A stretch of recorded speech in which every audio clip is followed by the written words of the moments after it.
Prepare yourself for a shock.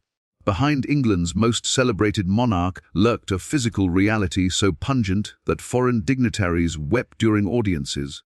The legendary smile concealed a mouth resembling a blackened cavern. The magnificent hair proved to be an elaborate construction of powder, fasteners, and occasionally living creatures.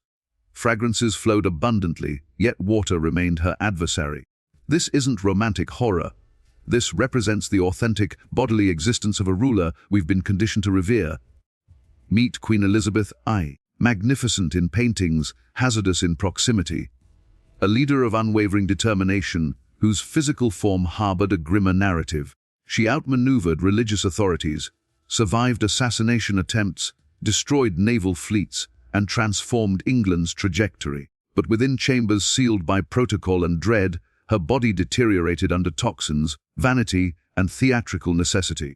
The Virgin Queen transcended mere political strategy. She embodied a breathing facade, celebrated by Shakespeare, yet tormented by simple bread, venerated by her court, yet shunned for her exhalations. A ruler whose visage became an alchemical experiment, whose daily practices transformed cleanliness into spectacle. Traditional accounts emphasize her greatness. We're stripping away the facade to expose what lies concealed beneath layers of cosmetics, decaying dentition, infested hairpieces, skin ravaged by chemicals, a burial so malodorous it nearly dispersed mourners. These weren't mere eccentricities. They emerged from obsessions rooted in appearance, anxiety, and the overwhelming burden of existing as an emblem rather than a human. Transport yourself to the late 16th century. Don't merely envision it, step inside. You're an envoy prostrating yourself beneath brilliantly colored windows. She appears before you composed, luminous, resolute. She opens her mouth, and the invisible assault strikes. Your vision blurs, your stomach revolts. You question whether something has perished nearby. Elizabeth's foul breath achieved legendary status, yet this emanation merely announced the devastation within. Discolored dentition, loosening, gripping infected tissue like determined, dead stakes. Observers documented it. Court members murmured. Servants implored her to pursue remedies. She declined. Suffering implied vulnerability, and vulnerability threatened her sovereignty. Deterioration commenced prematurely during her third decade. From a catastrophic combination tension, heredity, and a sweetener addiction masquerading as prestige. Sugary imports extracted from cherished territories.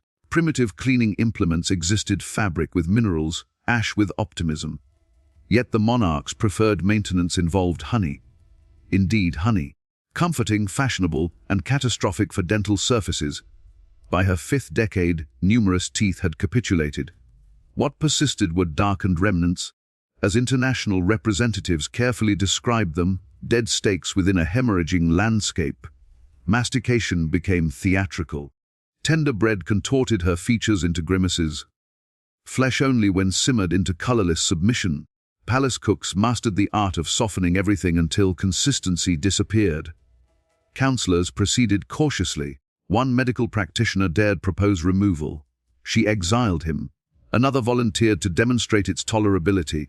Then extract your own, she ordered. He complied before witnesses.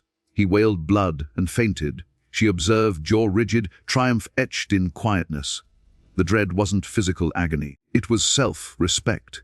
She recognized that decline pursued her, but revealing it would embolden enemies. In an era that treasured feminine delicacy, she transformed endurance into weaponry. Consequently, she devised ceremonies, rose blossoms to perfume putrefaction, aromatic spices to overwhelm soreness, silver-coated utensils to mirror a majestic mouth that no longer manifested. Yet silver corrodes against reality. Ambassadors coughed throughout meetings. Correspondence escaped. Mesmerizing, brilliant, majestic, one Iberian representative acknowledged. Yet her oral cavity resembles a miniature graveyard. As her dentition deteriorated, so did her articulation. The sovereign whose rhetoric could inspire a populace began slurring and mumbling. Playwrights discovered how to compose dialogue that avoided the most challenging pronunciations. Official banquets transformed into carefully orchestrated performances, a vessel elevated, a grin simulated, a withdrawal behind accessories to consume minimally or abstain entirely. servants pledged confidentiality. Written records subsequently exposed them. Not the vessels, one recorded with revulsion, but Her Majesty's exhalation. Physicians, quaking under pressure, attempted again. Precious metal coatings, therapeutic washes. She branded them practitioners of dark arts. Corruption invaded the jawbone. Tissue receded beneath the facial structure. Agony resonated down her throat and into her skull. Still, no capitulation. Authority wasn't merely the fleet or legislation. It was youthfulness, divinity, the fantasy that sovereignty never ages. She colored her mouth more vividly, grinned through anguish, and prohibited any image suggesting frailty. Artists obeyed. Rosy mouths and luminous dentition sailed across paintings because an honest representation could terminate a profession or an existence. Preferable to perpetuate the mythology than endure the consequences. Her oral cavity became a tomb she transported internally, protected like governmental intelligence, and that represented merely the commencement. What existed beneath the coiffure proved worse. Consider water, harmless to us, threatening to her. Elizabeth mistrusted it in beverages and against her flesh. In an England whose waterways functioned as waste channels, apprehension wasn't wholly irrational, but for her it solidified into an absolute principle. Water penetrated openings and cultivated illness. Immersion wasn't purifying. It represented a lethal hazard. Palace physicians, repeating contemporary medical wisdom, cautioned her that excessive dampness could disrupt bodily equilibrium. Therefore, she selected the alternative ceremony fragrance, seize of it. Her morning protocol became an elaborate masquerade of concealment. Fabrics saturated in acidic liquid, floral essence, and fermented grape extract touched the surface. Never a vigorous cleaning to remove grime, merely a covering to scent it. Garments absorbed sandalwood, resin, and animal secretions. Beneath 6 strata, undergarment supports, underskirts, hoop structures, bodices, regardless of season. The form perspired. Moisture encountered flesh and established permanence. The fragrance, notorious, though for unfortunate reasons. A Gallic representative documented approaching her proximity and experiencing sweetness bordered by decomposition, flowers withering gradually. Rooms steamed with burned offerings and herb pouches. Bedding was replaced less frequently than wisdom suggested. She described her personal aroma as an anchor for visions. One servant testified that a sleeping garment could remain upright independently, rigid with substances and minerals, yet she maintained her own definition of purity. Court members required an immaculate presentation. A trace of bodily odor could result in 7 days' banishment. Nevertheless, the sovereign possessed a bathing vessel, a ceramic, decorated with cherub figures, displayed during travels, and virtually never employed. When she utilized it, the act transcended cleansing. It became pageantry. Blossoms first roses, purple flowers, golden blooms. Heated liquid, neither scalding nor frigid, was dispensed ceremonially. A clergyman sanctified it. She descended and remained submerged. No scrubbing, no cleansing rinse. Attendants waited motionlessly, gazes lowered. As the liquid clouded, servants introduced fragrance rather than replacing it, animal musks, exotic oils, until the vessel transformed into broth, a botanical arrangement of decay. Hours afterward, she emerged, pallid and waterlogged, enveloped not in absorbent cloth but lustrous fabric, as if brilliance could replace soap. One servant characterized the concluding aroma as burial ceremony steeped in dairy. Meanwhile, her physical form rebelled. Irritations beneath corsetry, abraded flesh at stitching, fragrance hardened into deposits that separated from her limbs. Medical practitioners begged to cleanse her, merely behind the auditory organs, minimally. She shrieked accusations of sorcery and dismissed them. Water represented peril. Substances represented dominance. Perspiration sanctified the spirit, she maintained. Her scent proved nearly celestial. Others experienced nausea. International courts mocked quietly. England's blossom decomposing on the branch. Yet who possessed the courage to vocalize it? The emanation became integrated with authority, inviolable because it belonged to her. To conceal the wounds on unwashed surfaces, Elizabeth fortified herself in whiteness lead, based white. Successive applications of Venetian ceruse. Fragrance concealed the odor. Cosmetic powder concealed the injuries. Nothing concealed actuality. Cosmetics weren't self-indulgence. They represented strategy, messaging, and sacred ritual. The renowned pallor wasn't organic. It was manufactured, an artificial covering smoothed with toxin. Following smallpox in 1562, indentations and scars plagued her. At 29, with a nation interpreting sanctity from her visage, she selected the covering. Candlelight adored it. Writers proclaimed her, silver surfaced, but lead cherishes skeletal tissue and cerebral matter. It infiltrates and corrupts the nervous system. Her surface dried, fractured, separated. She applied additional layers. Underneath, wounds blossomed. Servants were prohibited from removing, only from replenishing. The covering thickened. Suffering accompanied. By middle existence, facial movements demanded blood payment. Images captured her frozen because motion inflicted pain. Ceruse didn't work alone. She crowned facial ridges with mercuric sulfide, colored the mouth with vermilion pigment, outlined vision organs with carbon soot, and dilated centers with deadly nightshade. Each enhancement exacted a price. Follicles diminished, eyebrows disappeared, and protective hairs weakened. She dusted her forehead, sketched fresh curves, and reached for false hair. Medical practitioners pleaded. She responded with a declaration to conclude the argument. My visage represents my authority, and authority demanded sacrifice. Involuntary movements arrived. Restlessness shadowed temperaments, mistrust. Skeletal structures ached, articulations hardened, and digits contracted. The spine curved. Still, she rose before sunrise for reconstruction substances, cosmetic powder, pigment, coloring, additional powder by flame and perspiration. Hours subsequently, she radiated and faltered. Physicians attributed exhaustion. They recognized it as metallic poisoning. One servant who removed a hardened layer of cosmetics discovered a living injury beneath and expelled stomach contents. Elizabeth struck her before witnesses.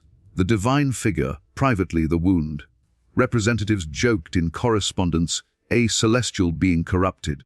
Fragrance could not overcome putrefaction. The population has never witnessed. Representations were modified. Descriptions were censored. Reflective surfaces were expelled from her chambers in subsequent years. No observer, not even her own reflection. She withered, the jaw loosened. The surface yellowed, the organ taxed, circulation burdened. Still, the ceruse continued. Even at termination, attendants declined to expose her. Divinity required the covering. When preservation specialists finally removed it, they recoiled. Cavities pitted the facial ridges. The mouth was sealed by wounds. Eye coverings greened and collapsed. Surface beneath the jaw sloughed free. The woman who governed like a legend had transformed into a corpse before respiration ceased. Cosmetics had maintained an appearance and devoured an existence. And subsequently the hair. Crowns aren't perpetually precious metal. Elizabeth's most celebrated was constructed from equine strands, adhesive, cosmetic powder, and occasionally vermin. In her late 4th decade, the copper locks thinned, then departed in clusters. Continuous toxins, mercury compounds, lead substances, grain starch, carbon residue, suffocated roots. Hair signified vigor and legitimacy. Losing it invited speculation. Answer hairpieces. Numerous examples were braided, fashioned, and sculpted into elevations that contacted chapel ceilings. Infrequently cleansed. Water inflicted damage, therefore. They received attention with acidic dabbing and hopeful expectation. Most originated from horses or goats, some humans, purchased, solicited, or confiscated. Bonding agent manufactured from starch, ovum, and creature fat secured them to metallic structures, then dusted white to coordinate with her painted surface. Where warmth and starch exist, organisms arrive. Parasitic insects and jumping creatures were perpetual, and according to horrified servants, larvae manifested. The morning a squirming fragment was discovered at the scalp boundary. Quietly treated with herbal essence, the hairpiece restored, the reality secured behind vows. Each morning commenced with a hairpiece ceremony, 2 attendants, 3 protectors, and a clergyman. Quietness, sanctification. A detached fiber was interred like sacred remains. If the hairpiece shifted during assembly, proceedings halted. One preferred example. Massive crimson spiral formations embedded with pearls, weighted nearly 20 pounds. A metallic collar supported her throat to sustain it. Beneath, The scalp endured wounds, fungal expansions, injuries from fasteners driven deeply to maintain the structure stable. Medical practitioners begged to permit the surface to respire. "My scalp doesn't serve your common theory," she retorted. "It sustains the crown, self-regard, certainly, but also a tactical approach." She embodied a representation. Representations must not shed. By the winter of 1601, a servant documented that she collapsed during proceedings, contamination consuming towards skeletal tissue. The hairpiece returned to position before consciousness returned. Attendants hovered with cooling implements. Servants touched gently. Handlers adjusted formations like technicians maintaining a trembling construction. During darkness, hairpieces were secured in a monitored chamber, rapidly dried over burning coals following acidic immersions. Never thoroughly, which meant fungal growth resided in the foundations. An unwholesome emanation pervaded the containers.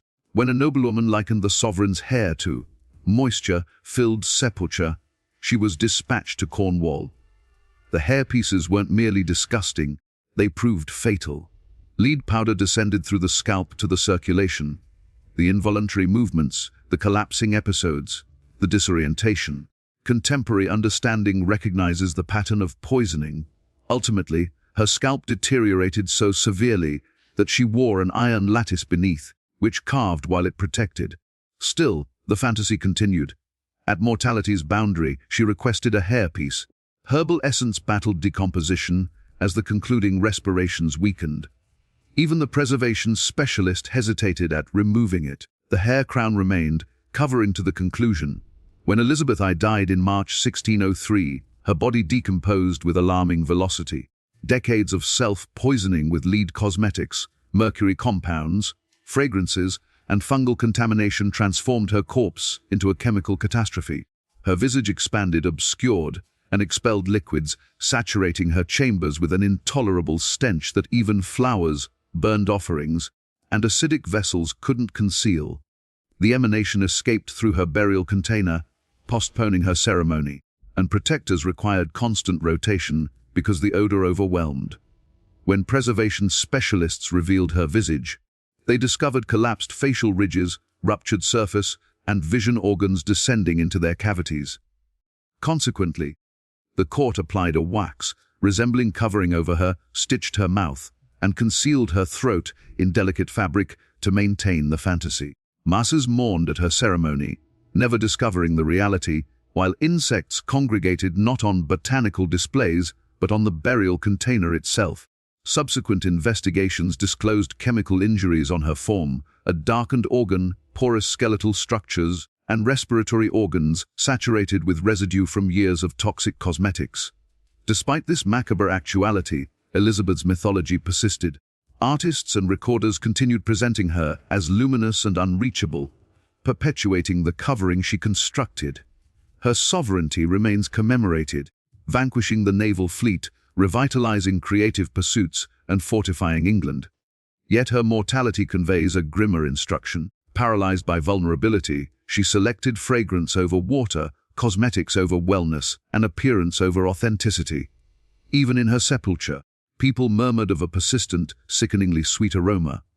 Elizabeth cherished the covering, and history still grasps it. Yet behind the paintings exists the sovereign who decomposed upon her authority.